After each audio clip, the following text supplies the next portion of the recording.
Now we are going to start with a method of separation of different components from a single substance, that is by chromatography. So here we are just going to take paper chromatography. So for taking a paper chromatography, what do we need? We need a paper chromatography paper first, right? So what happens when you take a chromatography paper? So we are just going to separate the different components of ink. So for that, what we'll be doing, we'll be just making a line 4 centimeter above it like this with a pencil, right? Then we'll just take a drop of ink and we'll just pour a drop of ink here, right? So now what we'll be doing, we'll be taking a jar, right? There will be a clip and it will have water in it, and we are going to hang this paper in such a way that the drop lies just above the, I'll just indicate the drop with red pen.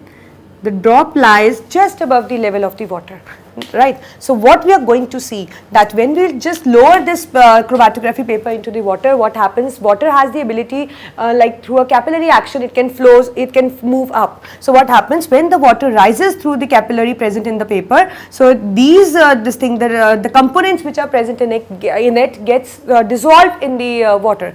But what happens, the different components have the different solubility power in the water, like that means some component of ink gets more soluble in the water and some component gets less soluble in water. So what happens, on the basis of that property, we get to separate different components. So what happens, as the water moves, the component present in it gets dissolved in it. So what happens, when the water rises, the component also, like they are dissolved, so they also rises along and they get separated at different points depending upon their solubility. The substance which is more soluble in water gets separated at last, and the substance which is less soluble in water gets separated first. So this is how we get to separate the different components at different level. Just look at the activity. I'm just going to explain you that how we just separate those components, right? So what we'll be needing then?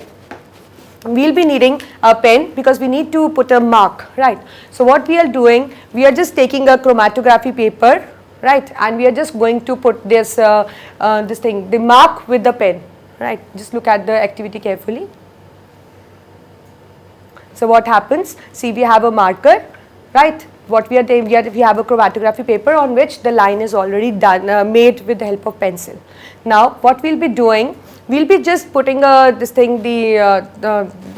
drop, and see, when we just lower it in the jar containing the water, the different components get soluble at different extent, and when the water flows through a paper, you can say the different components just get separated. As you can see, this yellow pigment has less solubility in water, so it gets separated first, and then as you can see, the red one, the orange one, the red one, the purple one. So this is how what happens, the different component gets separated depending upon their solubilities in the water. The component which is more soluble is separated at last, and the component which is less soluble is separated first. So what you do after, when you can see this the colorful colors when they are obtained on the chromatography paper, we remove that paper, and you know that we get to see that yes, the different components are separated, and we can say that this component is present till here, so this component is present till here, this is present till here. So it just help in the you can say demarcation, the line that is depending upon the solubility, that how the components get separated